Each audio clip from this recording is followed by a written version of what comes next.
The CBS Radio Mystery Theater presents...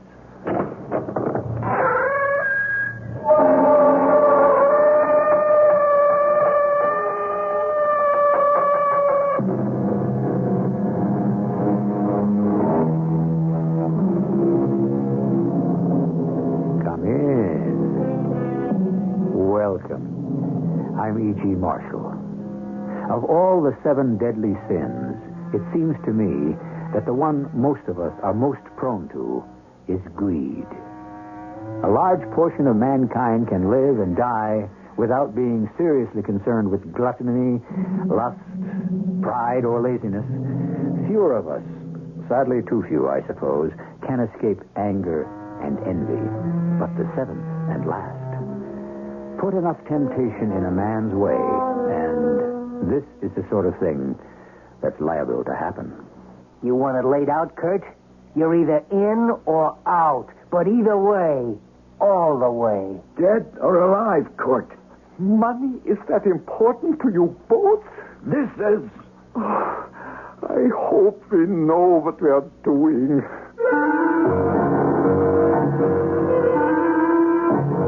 Our mystery drama, The Instant Millionaires, was written especially for the Mystery Theater by Ian Martin and stars Bob Kaliban and Ray Owens.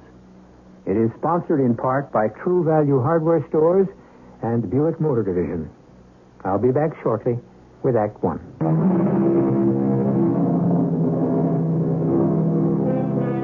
We live in a society today that is shaped and controlled by the money motive.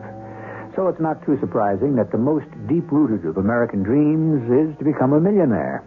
Our fathers had exactly the same dream, you say? Not quite. They expected to work for it. Today, the sons would like it to fall into their laps, to become instant millionaires. But if such luck were to strike you, would it be worth it?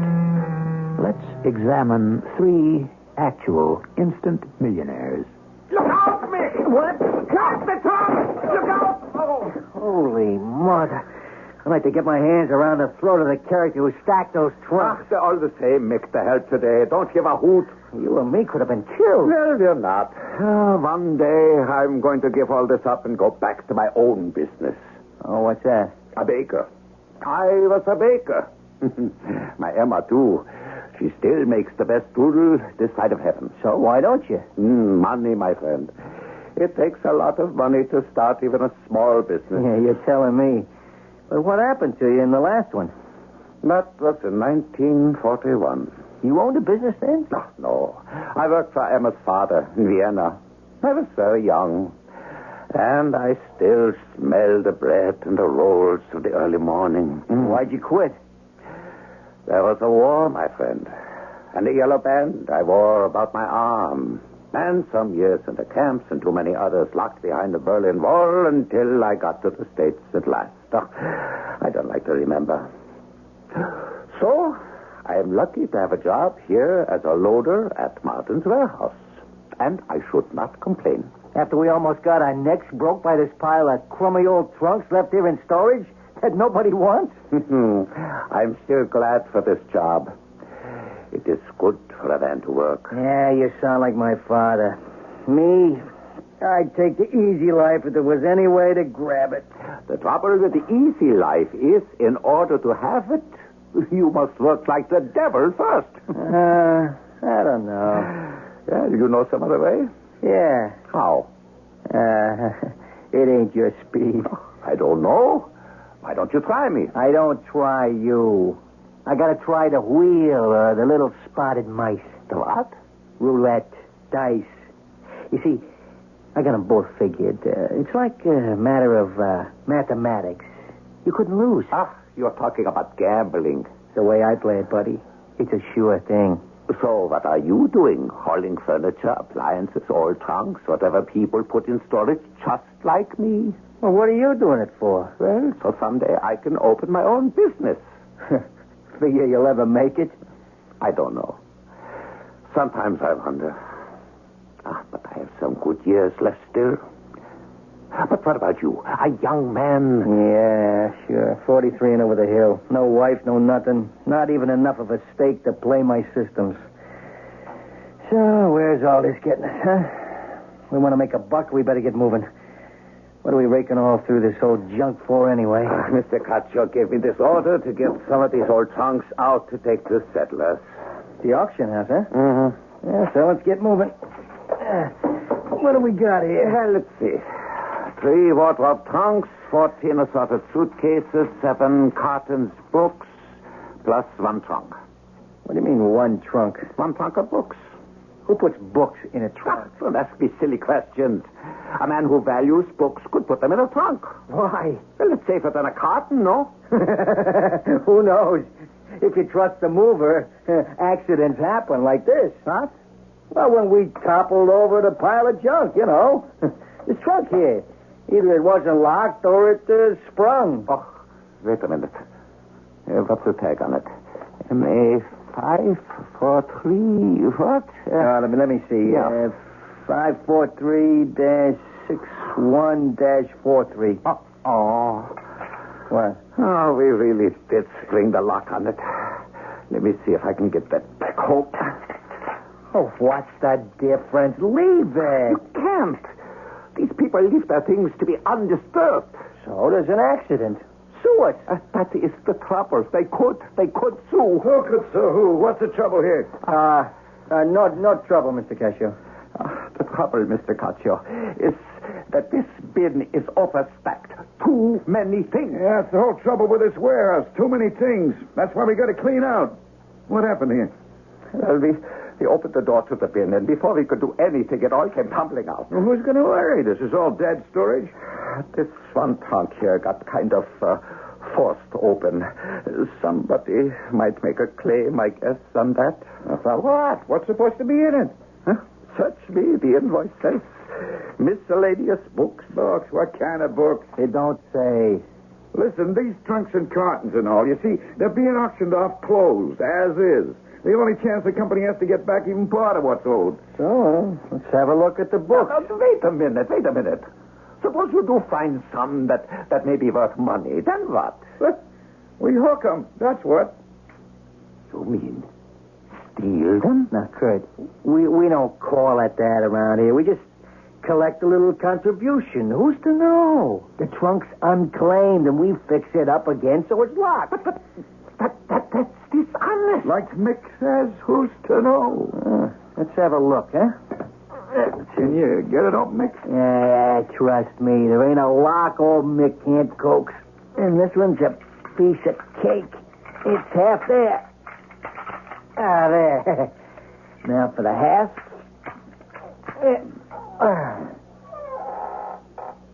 Yeah, it's books, all right. Dictionary of the English Language. Abraham Lincoln Carl Sample. That's junk. Webster's biographical.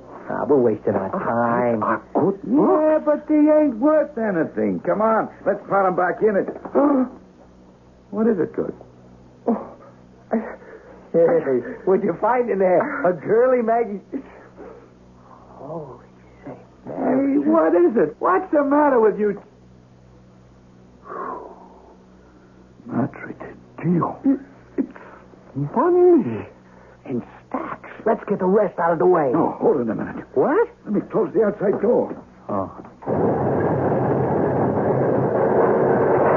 We keep this to ourselves. Let's find out what this is. No, wait a minute, boys. All right, Kurt. All right, shut up and stay shut up. What do you got, Mick? Stacks of it. $20 bills. The whole bottom third of the trunk. Let's get it out and start counting.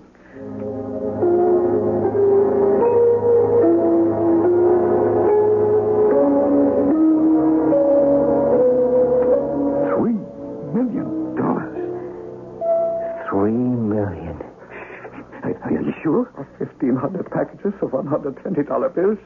$3 million. Ah, 'tis God's will. It was meant to be.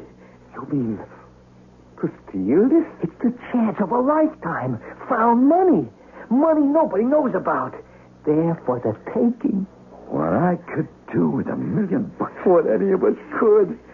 You still want to open that bakery, Kurt? Yeah. With $1 million, who wants to work? You could live like a king. What would you do, Mick? That's easy. Head for Vegas. And in a month, I'd run it into $2 million or 50. What about you, Sal? Me? I'd take me and a wife and the kids back to the old country. Get me a villa overlooking the Mediterranean and live like a couple. Can't take this money. It's dishonest. They're only dishonest if you found out. We had taken it, right, Mick? All the way. You better come in, Kurt. But I can't. Either you're with us or against us.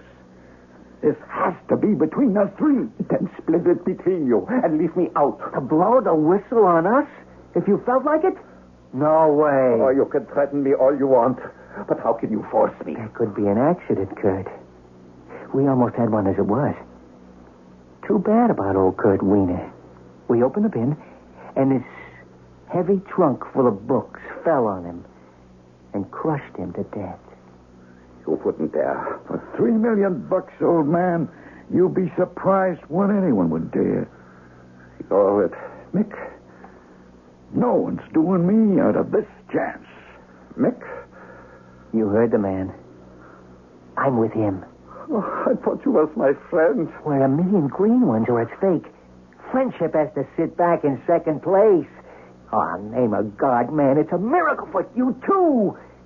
It'll buy you everything you ever dreamed of.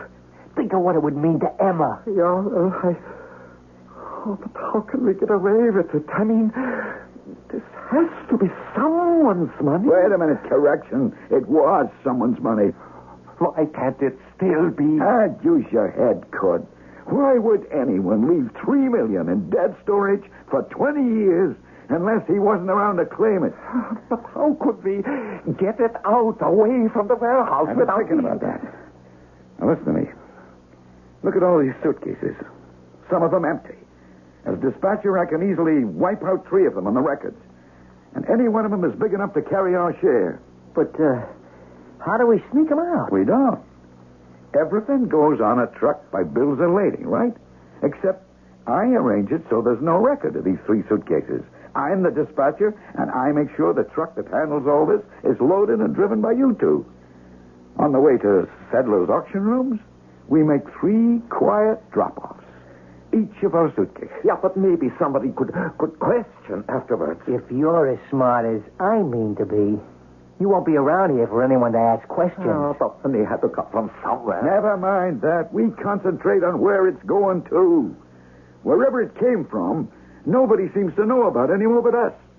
And that's all that's going to know. We agreed. Okay, by me. Kurt? Oh, Mr. Caccio, You want it laid out, Kurt. You're either in or out. All the way. Dead or alive, Kurt? The gambling is that important? Yes. And your dream of empire, Mr. Caccio? I got it in my hands. No one takes it away from me. To be a capo. Have you ever thought that buried money like this can only come from somewhere like that? I hope we know what we are doing. Heaven help us all.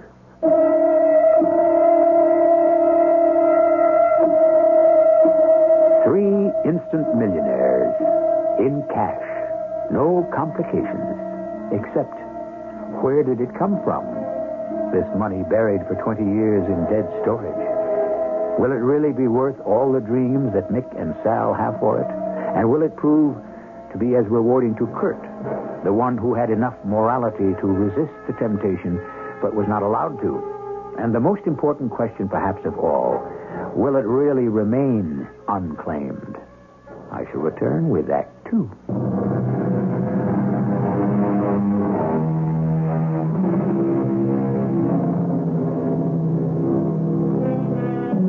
Sedler's Auction House is neither the most exclusive nor the cheapest. What it is, undoubtedly, is the biggest and the most constantly in operation. Its clientele runs the gamut from the hoi polloi to the highest. On this particular day, we are following Gino Marino, the construction czar, and the latest of his long line of illicit ladies. They're inspecting the merchandise to be sold the following day in order to furnish the love nest that Miss Francie Free, sometime showgirl, will not only occupy, but adorn. Hey, Gino, come see what I found. What, Francie? An étagère. A what? Oh, it's got to be Louis XVI or 14th or something. Oh, it's just darling. Okay. Now can we get out of here? No, I wanna- Well, why can't we just come back tomorrow and bid on whatever takes your notion, huh? No, we got to scout them out first and see if it's worth it. Oh, who cares? If you don't like it, dump it. It's only money. Besides, my feet are... What's the matter, honey? I can't believe it. Oh, now don't tell me you're getting hooked on auction. All right, button up, Fran. What? You heard me. I just found something I'm going to bid on myself. What? You don't have to know everything. Here, give me that paper. Let me see the list, Yeah. Yeah, that could figure it. What? Yeah. Okay. You and me are going to be here first thing in the morning. Yeah, but my étagère is list number 843. It won't be good. Who cares about your whatchamacallit? I want to be here for number 7 on the list. No trunk. Isn't that what it says with books? Come on. I got to talk to Hyman.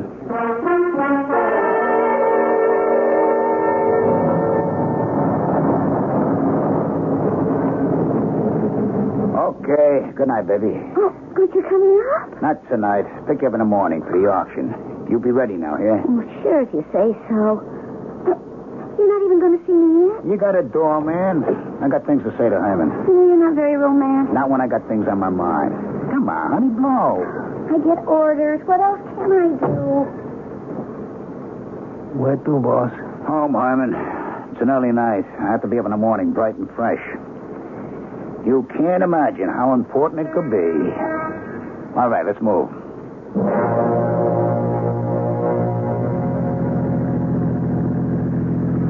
You all right, boss?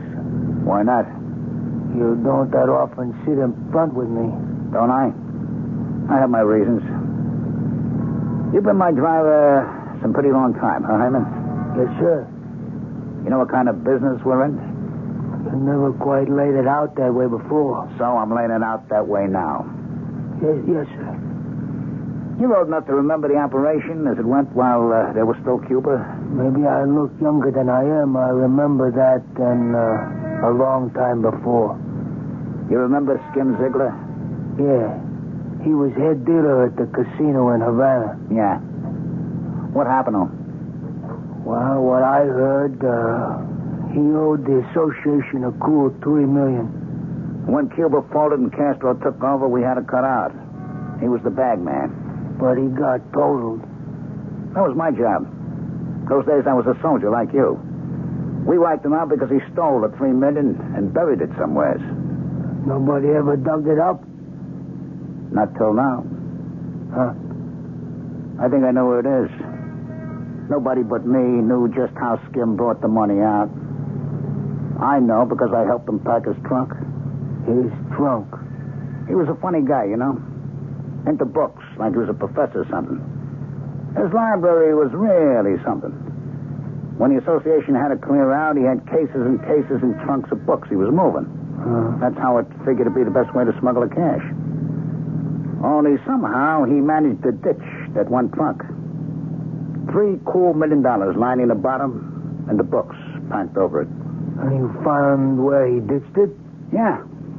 Looks like. Only I gotta keep my nose clean. I'm too much in the open. I want you to front for me. Oh, how, boss? No sweat.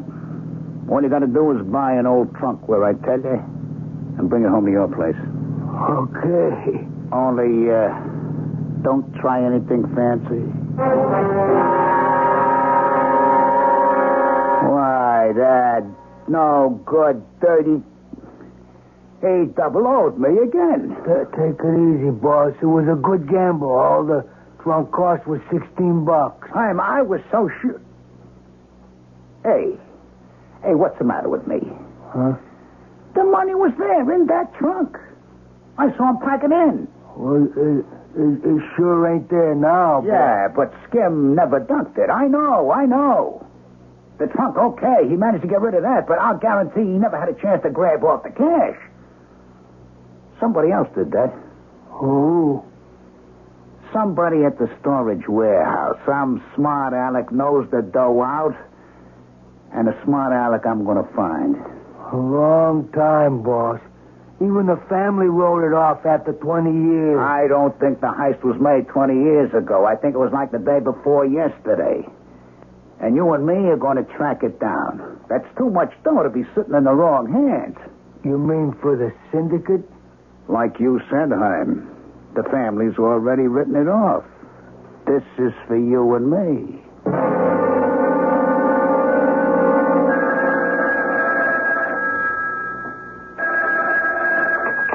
Yeah?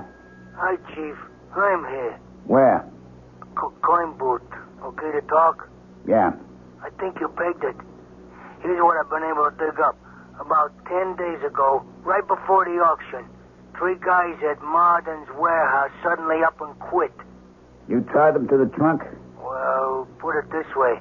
One was a dispatcher in charge of loading and all, and the other 2 were jockeys who pulled and loaded this particular shipment. You struck oil. Maybe.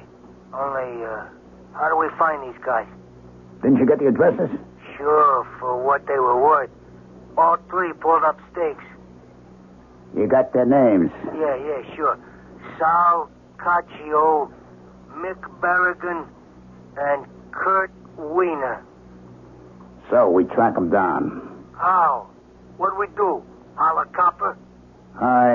We got a better network than any police department. It may take a little time, but we'll track them down. It'll be worth it to both of us.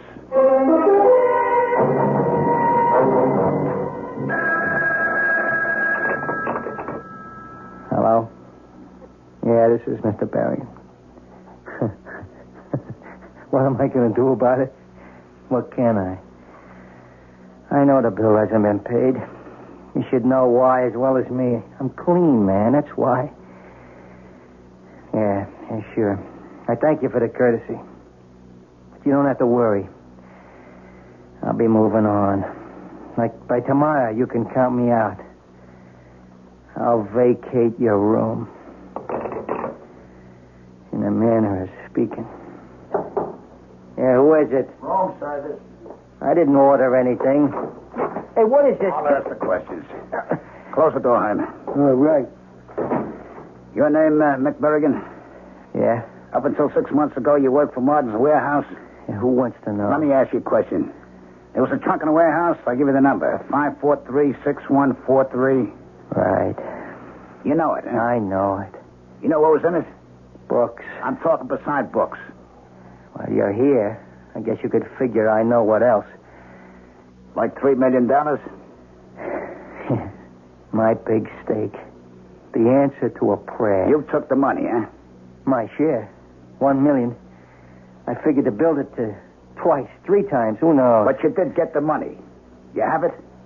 I have what's left of my investment in the foolproof Berrigan system to beat the odds. 0. 0 and double 0. Busted. You mean you blew a whole $1 million in 6 months? It ain't easy. But it also ain't hard. All right, where's the rest of it? What rest of it? I blew it all. The way I heard it, you never had it all. Just $1 million. Oh, that? Well, the other 2 had their cut. Sal Caccio and Kurt Wiener? Yeah. Where are they now? Who knows? Sal just wanted to go back to Sicily and be godfather. And Kurt? That's crazy. A baker. He wanted to be a baker. He didn't want any part of the split. We had to drag him along. What do you want out of it? The money. Then see the others. I'm clean. There are ways of testing that. Get out. Give me back my gun and I'll save you the trouble. What does that mean? I thought I had it tapped. I didn't. I got nowhere to go from here but out. That could save us a lot of trouble. I'm... Yeah, boss. Leave his gun on the desk. Yeah, sure, Chief. You, wouldn't have the addresses for Sal and Kurt, would you? No, and if I had, you wouldn't get them from me. You clean your dirty linen. Leave me to wash out mine, huh? I'll do that, Mick, if you carry through. If not, we'll take care of it for you. What now, Chief? $1 million down, 2 to go. I'll settle for that. You? Oh, sure, but what about this character? He blew it. And he gets away with it? About the only thing anyone gets away with is death. Come on, let's get out of here. The first of our instant millionaires. Was it worth it to him? Scarcely, since all the money brought him was frustration, disaster, and death. But what about the other two? The willing millionaire and the unwilling one? That remains to be seen. Or I should say, heard, when I return shortly with Act 3.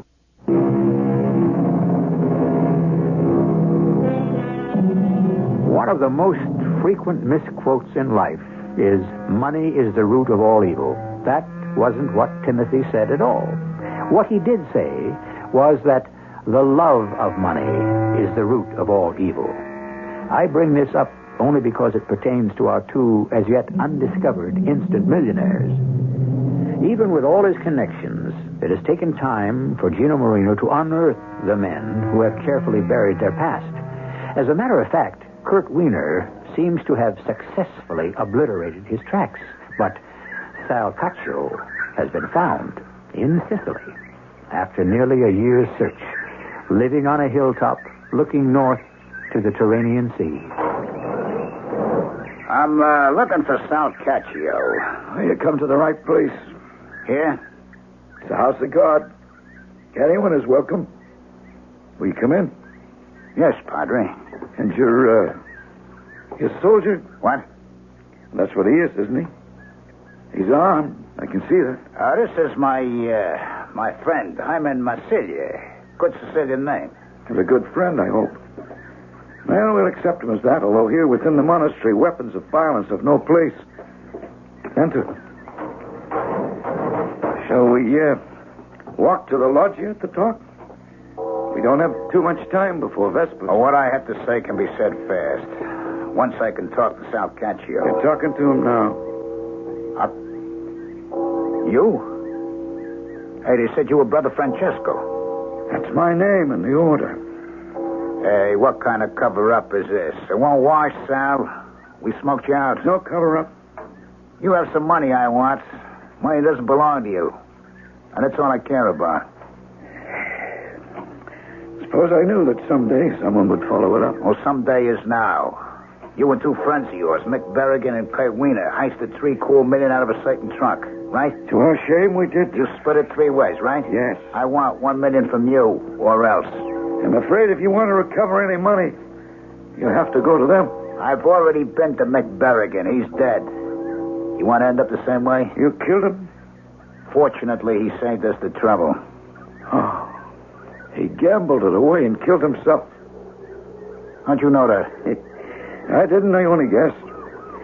Because God's finger has rested on all 3 of us, I'm sure.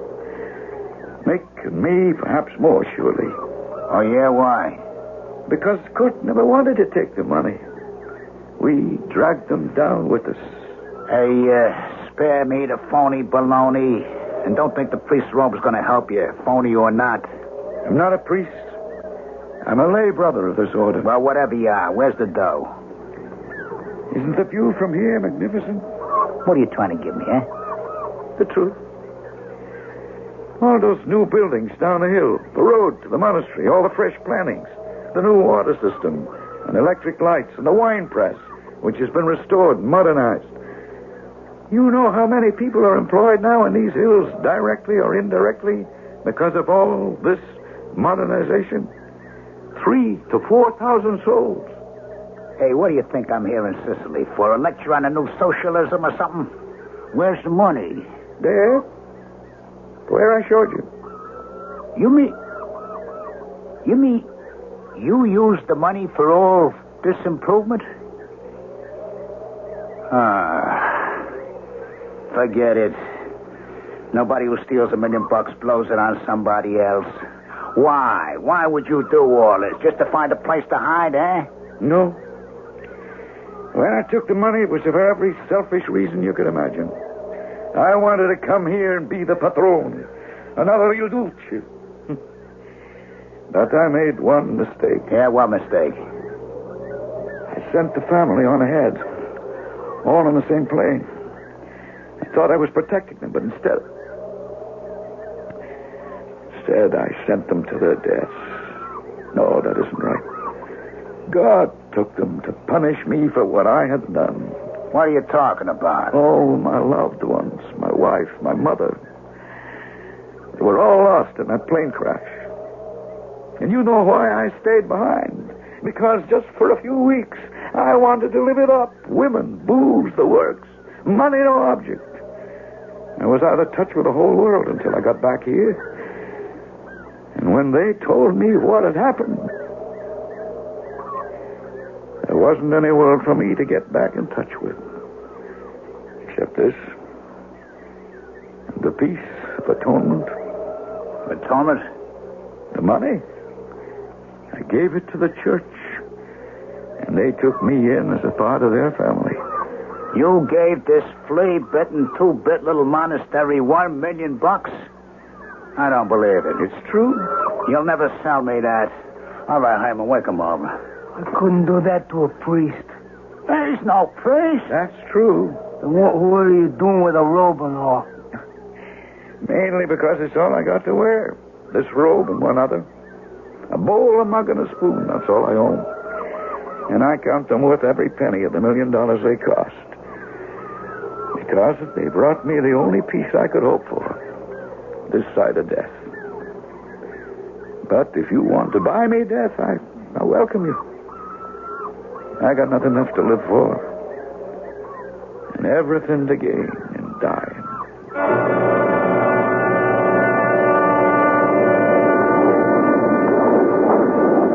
You think Casio gave us the old 00, Chief? If I did, we wouldn't be on this plane. You really think he gave away all that dough? I really do. Well, 2 down and 1 to go. Too bad the priest, or whatever you call him, couldn't give us a lead to the third crumb. Crumb? Hey, you know something, Hyman? You give me a notion. I did? What? Yes, sir. A crumb of information. Kurt Wiener.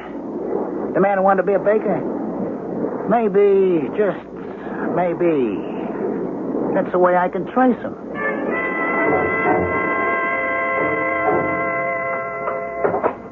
That you, Papa? Yeah, Emma. Anything in the mail? Oh, yeah, the Welcome Inn have paid their bill at last. Well, that is a good worry off our heads. $800 is a lot of bread. And cooking. But thank the good God, we never have to worry. There is always the other. No, that other money, that is not for us. It started us in the bakery business and kept us going until we got established. Yeah, but now, as we get more successful, we must pay back every penny. For what, Kurt? Nobody owns all that. Shh, don't say it. What are you afraid of, Liebling? I did something wrong once. I have to find a way to make up for it. You have such a conscience. It's only money. Sometimes I don't know. Maybe I should have used it for you. A trip around the world, fancy clothes, some excitement. Now, you listen to me. But I have all the excitement I want from life. And I'm happy with our bakery. Oh, I wouldn't change places with anyone. And I don't care about the money. You can burn it if you want. Burn money? Well, give it away. Yeah. I think that is what we must do. But how? Is it so difficult? You have it all in those original packages. Give it to some charity. Now, tell me, is there other mail? A few small checks, some of that junk stuff, and a letter from your sister Anna. Well, let me see what she has to say. There's another letter inside. For you. For who? Here, you read. I have not on my... I'm afraid, Mama, I don't read... Now, what is it, Kurt? It's from Italy. From Sal. Who? Sal Caccio. One of the others who took the... Oh, Ma, I have a feeling that something is very wrong. Open it and read. Oh, she sent it in care of Adna. She shouldn't have forwarded it. She's not supposed to know Read that. it, Kurt, read. Yeah. My dear brother in Christ. This is from Sal Caccio. What will you read? I don't know if this will find you. I'm taking a chance it will because I feel you should be warned. The sin that we have committed was sure to catch up with us, and now... You should know that this is an evil man. He is desperate to recover what is left. I am afraid for you, my friend. I pray for you. You are not to let it worry you, Kurt. Oh, I worry less for me than for you. Neither of us will worry. If this man comes, we will give him the money. It's as simple as that. And that will be the end of it. And we can live in peace. I will never give the money to a crook. That's one thing I make sure of.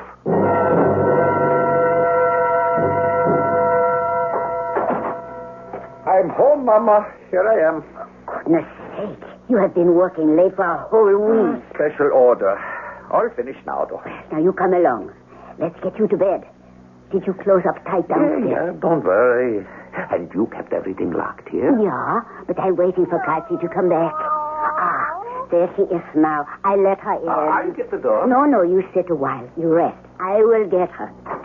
All right, lady, no fuss. Nobody will get hurt. Just do as you're told. Now, you take your hands off Get me. the door, Hyman. You sure? You leave my wife alone. Look out. He's got a knife. Watch it, Chief. You hurt him. I kill you for that. Watch out, lady. Hey, don't harm her. I kill you. I kill you for hurting my husband. I kill you. Hey, Herm, are you out of your mind? She tried to pull a gun out of my hand, you crazy dame. It was an accident. You trigger-happy fool. Now, how are we going to find the money? You'll never find it. You can look till doomsday. But I fixed you. You'll never find it. All right, where you been, Moog? Out in the bakery, Sergeant. Oh, man, that smell is driving me up the wall. Beautiful. If you had as good a nose for being a detective as you have for food, Sherlock Holmes could move over. Hey, look, Sarge, we got called out on this before I had a chance to have my morning Danish. Now my stomach's growling. My heart bleeds for you. Would you turn up anything in the bakery? Yeah, if you got a minute. Oh, what have you got, Moog? You'll see. Boy, what a smell.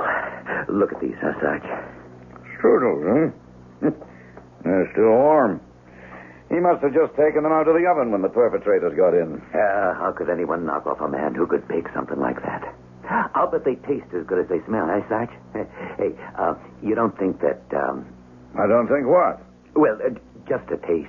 Like maybe share one, you and me? What are you, a strudel-holic? Well, there are 10 of them here. Who'd miss one? Why don't you stick to your job, Moog? What's this newspaper on the floor? I don't know. Yeah, it's that section out of the Sunday paper, the 100 neediest cases. That's funny. What's that? Oh, somebody ticked off. Wait a minute, let's see. All but the last 1, 2, 3, 4, 5, 6, 7, 10. All but the last 10 are marked off. Oh, I wonder why anybody... Hey, Sarge. What is it, Moog? You big baby. The minute my back is turned, you start in on that strudel. Maybe it's a good thing I did. Look. I'll be a son of a gun. Give me one of those strudels. Here. They're delicious. I'm not going to eat it. I want to see if they're all packed with dough. It ain't dough. It's money. I can see the 20s. A stack about 2 inches high. Now, that would mean, let's see, there are 233 bills to the inch, say 500 to 2 inches. That would mean 10,000 in each strudel. 10 strudels. $100,000. So that's what the murderers were looking for. Only they didn't find it. Hey, where did all this dough come from? You know something? I kind of hope we never find out. And if we don't, I'm going to see to it personally that the last 10 needy cases get what's left here. Just for once, I want to see that out of evil cometh good. Isn't that from the Bible? I wouldn't know, Moog. But if it isn't, it ought to be.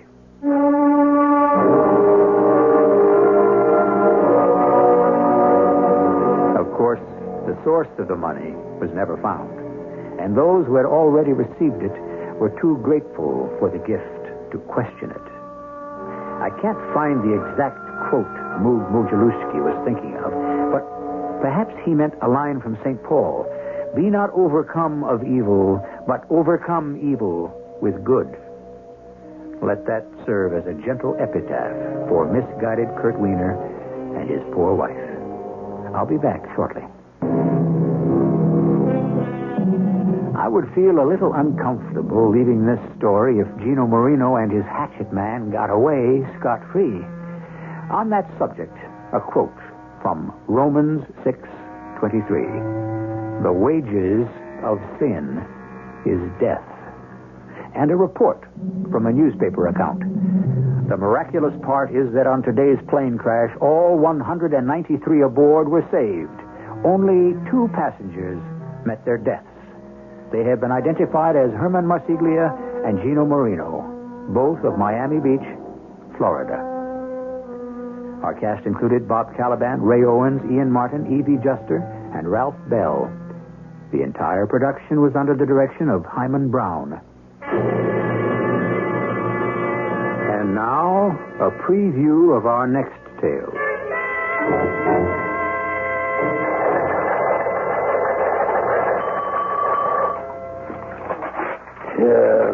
Done it. Well, what? I was wrong. Look at this teletype, Willie.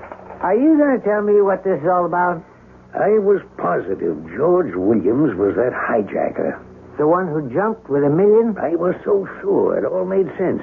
And he isn't.